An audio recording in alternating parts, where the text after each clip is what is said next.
يا حاجة ازيك؟ بتعيطي ليه؟ دايخة في معهد الأورام وكده، وعمالين عايزين مني إسعاد وتحاليل بفلوس، وأنا كده متدمرة ويعلم ربنا. طب ما تعيطيش بس، استهدي بالله. صلي على النبي، صلي على النبي. انت ايه مشكلتك؟ مشكلتي اللي هم عايزين فلوس كتير، والفلوس يعلم ربنا. عايزين فلوس كتير؟ اه. طب صلي على النبي، استني ننزل. هم جايبنا عشان أنا في نجيب في صدري، وعمالين يطلبوا تحاليل ويطلبوا إسعاد، وتعالي الخميس وتعالي الأربع. انت بتتعالجي من ايه؟ بتعالج من الكلى ومن الكبد ومن القلب. طيب انت بتعيطي ليه دلوقتي؟ كل شويه تحاليل وكل شويه طالبين فلوس، الواحد يعلم ربنا الظروف في الجاي ماشيه ازاي، والله يعلم ربنا الدنيا ماشيه ازاي. طب هم طلبوا منك ايه؟ قولي لي. فاهمين؟ طالبين مني عينه وطالبين مني اشاعه. انت جوزك فين؟ جوزي مش موجود معايا. انت لوحدك؟ مفيش اي حد بيساعدك؟ لا، المساعد ربنا. معهد ناصر بيطلب مني تحاليل ب 600 800 جنيه كل شهر عشان الكلى المتدمره، عشان يدوني العلاج. نص العلاج باخده ونص العلاج لا. الواحد بيستلف، عقبال ما بيشد تاني بيرجع تاني يبص ما يلاقيش الفلوس. انت كنت بتكلمي مين في التليفون؟ انا بكلم ابني الصغير، بيقول لي عملت ايه يا امي؟ قلت له مدوخين وكده، يعلم ربنا يكون في ماشيه ازاي. اهدي بس، اهدي، صلي على النبي.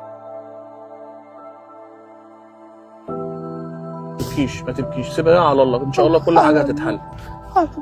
انت بالك قد ايه بتيجي هنا المستشفى؟ انا ليا شهر بجري ويقول لي شهر؟ والله العظيم، ووريت تقارير انا مصدقك، انا شايفك وانت طالعه من القصر العيني، انا واقف وانا شايفك. يقول لي روحي معهد الاورام، معهد الاورام تاني. قلت له ما انا رحت معهد الاورام، عملت ايقاع ب 600 جنيه، ورجعوا قالوا لي روحي القصر العيني. يقول لي روحي تاني، ولا قلت له انا ليه القهر رايحه جايه، ويعرف ربنا المواصلات رايحه جايه بيها ازاي. راح قال لي ماليش دعوه، روحي. طب تجيني الجراحه العامه تحت، قطعت تذكره ب 14 جنيه وجبت الجراحه العامه. رجع قال لي تعالي تاني يوم الخميس، كانوا يكرروا لي بس يعملوا لي الغدد اللبنيه والعروق بتاع الكبد اللي بتنزف دم كده. تنزف دم؟ قلت له الف سلامه، الف سلامه عليك، الف سلامه عليك.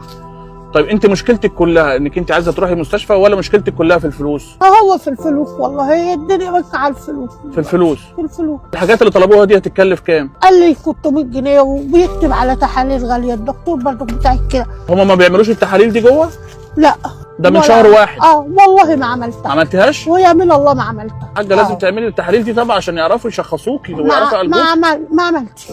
بلاقي نفسي اطلع من موضوع الكلى اخش في حاجه تانية، يعني ما بلاحق الا انا اجري في انهي حته. الكلى قامت ابص الاقي، لو كتبوا لي تحاليل للكلى ابص الاقي الضغط عالي قوي، الضغط بيوصل 200 و300، بقع في الشارع عالي قوي. ابص الاقي قلبي وجعني، اروح معهد القلب، ما بلاحقش ان انا اعمل حاجه في اي حته. طب غير التحاليل، انت بيتك ناقصك حاجه في البيت؟ لا الحمد لله. قولي لي غير التحاليل وغير الادويه، بيتك ناقصه حاجه؟ الحمد لله. عرفيني بس يا ام. والله الحمد لله.